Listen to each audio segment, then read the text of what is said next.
They are the most mysterious of beings. Gods, angels, aliens, or ordinary men with incredible knowledge and wisdom. Nobody is sure.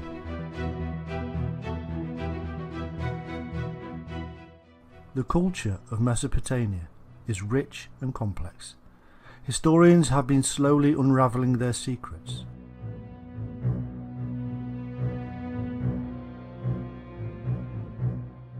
From the Epic of Gilgamesh to the many references of them in other cultures, the mystery of the Anunnaki is becoming more clear.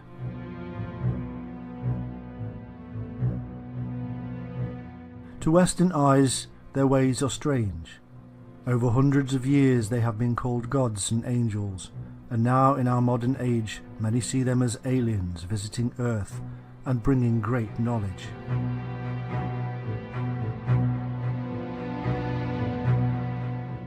The truth of their real origin and purpose is much more bizarre and amazing than anything previously believed.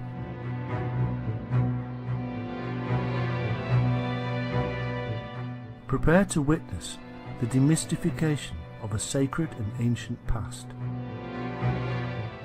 Prepare to see the Anunnaki as they really were, and in so doing we will discover the truth about so many other things, from the Garden of Eden to the Great Flood, from the God of the Bible to the secrets of Enoch. All shall be revealed.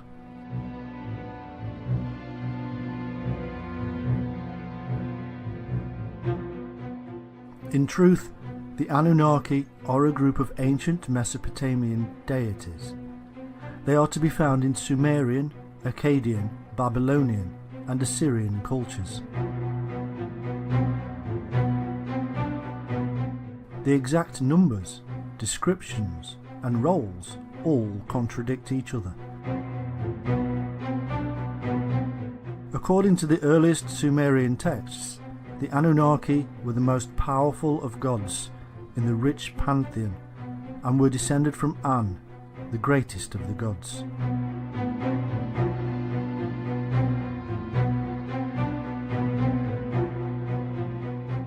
Later, they became the 7 judges who sit upon the throne in the underworld. They remained this way for some time, even in the Epic of Gilgamesh. According to old Babylonian texts, they were gods of the underworld, not of heaven. The name simply means offspring of Anu or An, the sky god, and Ki.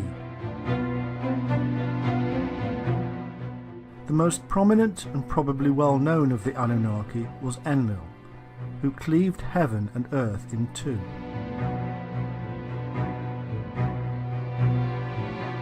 Anu decided to take the heavens and left the earth to Enlil and Ki. Ki is most likely the Sumerian version of the mother goddess, seen in cultures across the globe.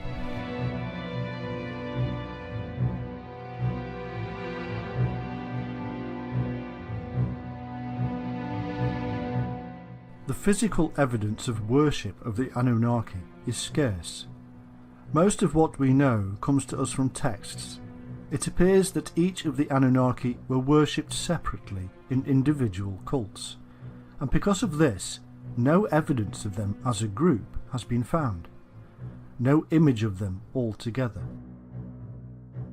As such, the practices of worship of the Anunnaki is thin on the ground.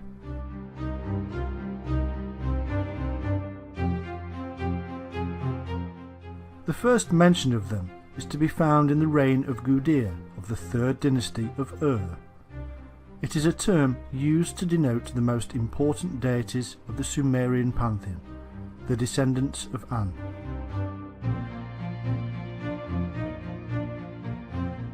Exactly which deities were members of the group referred to as the Anunnaki is difficult to know. There is no complete list of them that survives.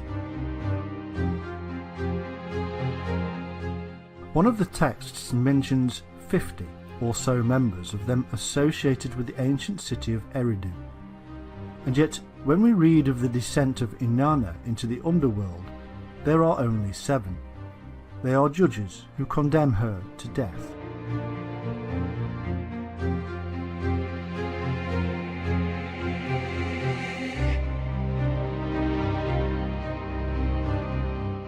There is a group of deities known as the Igigi, and they are sometimes confused with the Anunnaki. However, in the poem of Ira, both groups are different. In one flood myth, the Igigi are 6th generation gods who perform labours for the Anunnaki. However, after 40 days they revolt against their masters, and so Enki, one of the Anunnaki, replaces them with humans.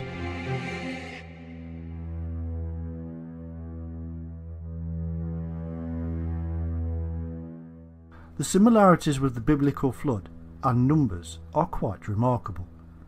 It is obvious that Mesopotamian myths heavily influenced or were the origin of much of the biblical Old Testament.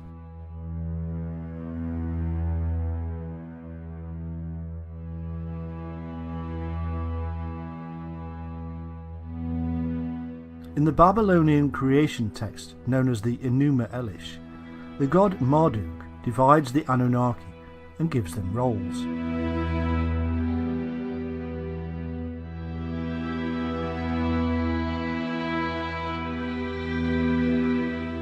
"300 in heaven and 300 on earth."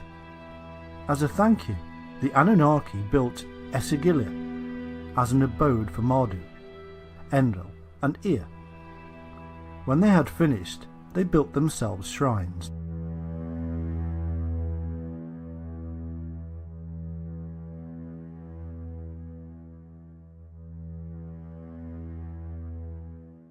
In later Assyrian texts, they were offspring of Anu and Ki, who were brother and sister, and themselves children of the gods of the celestial poles, and whose heritage stretched back to the original gods Tiamat and Abzu.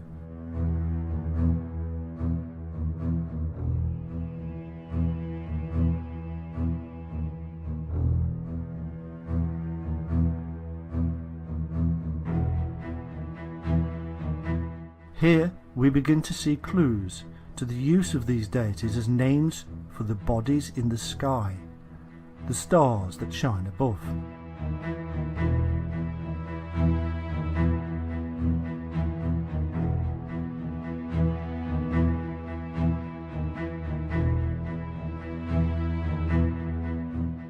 This then is the brief knowledge we have of the Anunnaki. Now we must delve deeper, and to do so we must enter their world.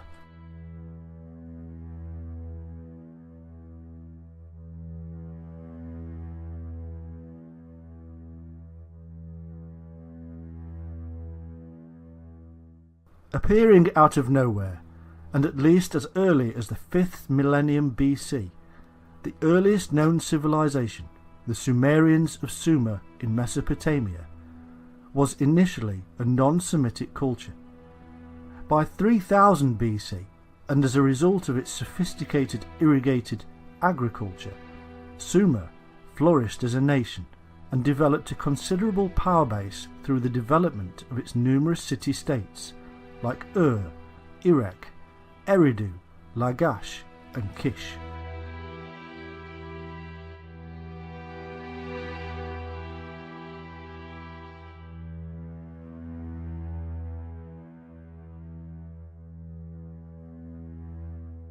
It is said that the Sumerians invented cuneiform writing and were way ahead of their time, having advanced knowledge in music, poetry, art, mathematics, astronomy and science.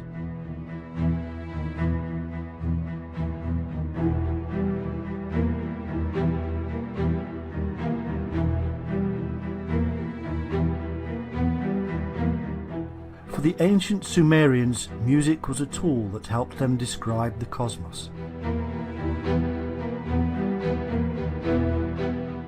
The Sumerians were later conquered by their long-term rivals, the Akkadians, under Sargon I. The Akkadians were a Semitic people, whose city Akkad was their capital.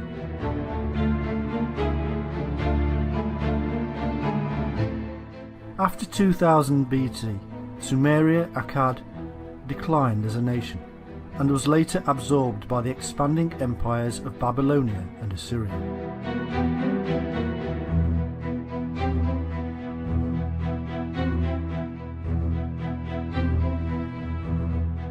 In Sumerian creation myth, the angels, known as the Anunnaki, or great sons of Anu, were the founders of their culture.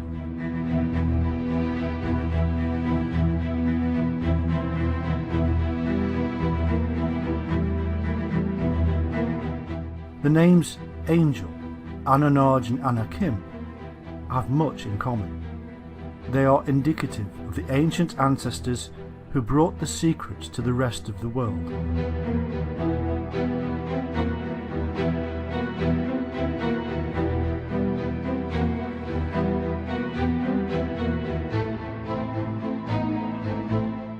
Interestingly, Anunnaki is phonetically similar to the Hebrew Anakim, the giant race who appear in the story later, and also Angakok, the shaman from Greenland to Alaska. They were known as the Shining Ones.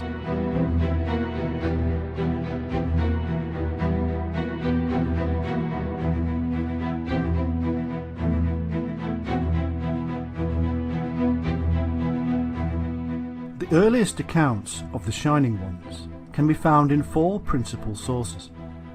Firstly, in the Sumerian tablets from the Library of Nippur, where they are named the Anunnaki. Secondly, in the Book of Enoch, where they are referred to as angels, watchers, and Nephilim. Thirdly, in the Book of Jubilees.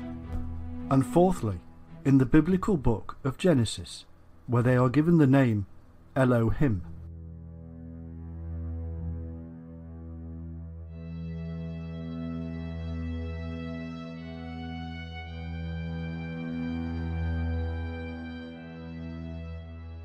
The Sumerian El is usually translated as God, but the feminine Elohim is the plural of El.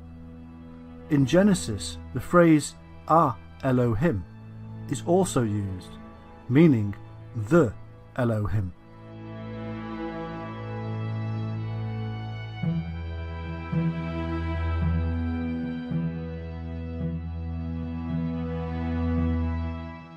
El means brightness and shining. Indeed, the Semitic word El is found in many ancient languages. For instance, the Anglo-Saxon elf means shining being, and so El needs to be translated not as God, but as the Shining One, and Elohim, being plural, should read the Shining Ones.